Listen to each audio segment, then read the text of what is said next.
ये राजा धीराज महाराजा के भी महाराजा है।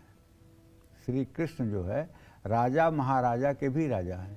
ऐसा नहीं कि श्री कृष्ण जब देवकी के गर्भ से उत्पन्न हुए या नंद यशोदा के यहाँ गए तभी कृष्ण थे। इसके पहले भी कृष्ण थे जो गोलोक में रहते थे, राधा रानी के साथ रहते थे। और इस त्रैलोक्य की अधिष्ठात्री राधा रानी है।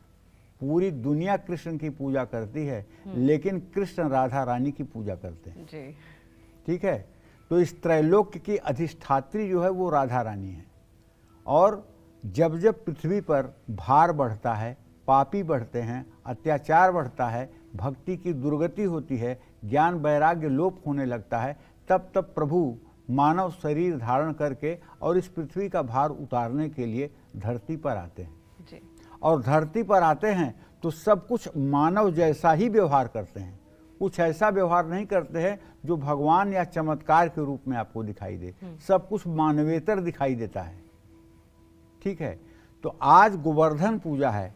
अब गोवर्धन के बारे में इतना जान लीजिए कि इंद्र कुपित होकर के बरसात कर रहा था।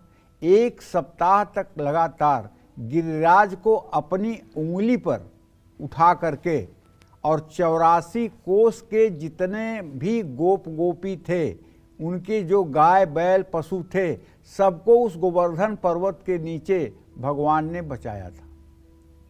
लेकिन एक बात यहाँ भी कहना चाहूँगा, अतिशयोक्ति नहीं है। उन्होंने अपनी सबसे छोटी कनिष्ठिका उंगली पर गोवर्धन को 1 सप्ताह तक उठाया जरूर था, लेकिन उनका ध्यान उस समय राधा रानी के ही ऊपर था। राधा रानी के चरणों में उनका ध्यान लगा था। ये राधा रानी की शक्ति थी कि पूरा पर्वत उनकी छोटी सी उंगली पर टिका हुआ था।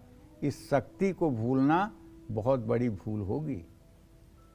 तो आज गोवर्धन पूजा को अन्नकूट के नाम से भी जाना जाता है। आज के दिन घरों और मंदिरों में अन्नकूट के रूप में कढ़ी, चावल, बाजरा, हरी सब्जियां मिला करके बनाया गया भोजन खाने से और प्रसाद के रूप में बांटने की परंपरा है।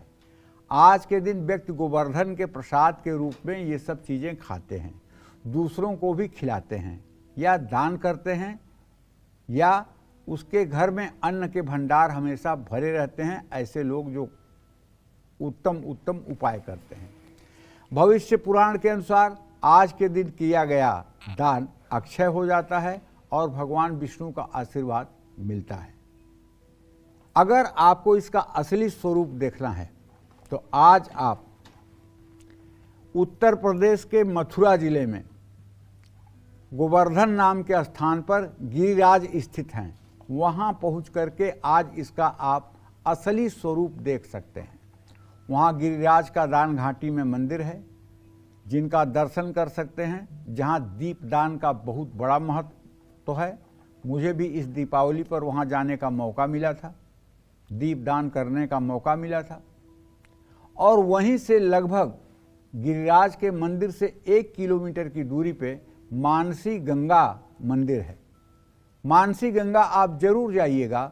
वहाँ का दृश्य, वहाँ की शक्ति इतना आपको अपनी तरफ आकर्षित करेगी कि आप वहाँ बिना रुके नहीं रह पाएंगे।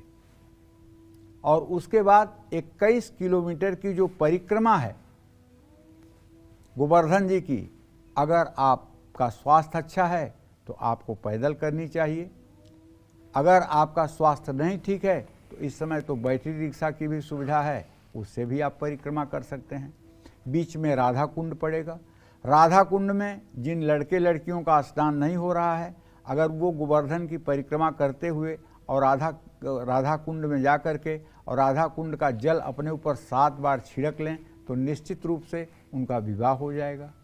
राधा रानी की कृपा से चमत्कार हो जाएगा। इस तरह से पूरी परिक्रमा करनी चाहिए। और वहाँ पर अगर आप देखेंगे तो लोग भक्ति में किस तरह से दीवाने हुए हैं, ये देख करके आपका मन बरबस खींचा चला जाएगा भगवान की तरफ। भगवान श्री कृष्ण को दिन में कुल 8 बार नैवेद्य समर्पित किया जाता है। जब भगवान ने ब्रजवासियों को इंद्र देव के क्रोध से बचाने के लिए गोवर्धन को अपनी कनिष्ठिका उंगली से उठाया तो श्री कृष्ण 7 दिनों तक भूखे रहे थे। 5-7 दिन में 8 बार भोजन के अनुसार 56 भोग का सार बन जाता है। 8 × 7 = 56। तब से भगवान श्री कृष्ण को इस दिन 56 भोग का प्रसाद लगाया जाता है। यही है 56 भोग के प्रसाद लगाने का एक महात्मा। लेकिन आपको एक बात जरूर कहना चाहूँगा, यदि आप 56 प्रकार के व्यंजनों की व्यवस्था नहीं कर सकते हैं, आपकी परिस्थिति नहीं है कि आप 56 प्रकार के वस्तुओं की व्यवस्था करें, तो वो तो आपके भाव के ग्राही हैं। वो तो सेवरी का बेर खाकर संतुष्ट हो जाते हैं, वो तो विदुरानी के हाथ से केले का छिलका खा के संतुष्ट हो जाते हैं, वो तो दुर्योधन के 56 प्रकार पर लात मारते हैं, वो तो द्रौपदी के बटलोई में से थोड़ा सा साग निकाल के खा लेते हैं। उन्हें किसी चीज़ की भूख नहीं है। वो तो मंगल भवन हैं, अमंगलहारी हैं, जिनका पैर लक्ष्मी सहलाती हैं, फिर भी जो अपने भक्तों की तरफ देखते रहते हैं। वो आपकी परिस्थिति के अनुसार जो आपका भाव है उसी को स्वीकार करते हैं।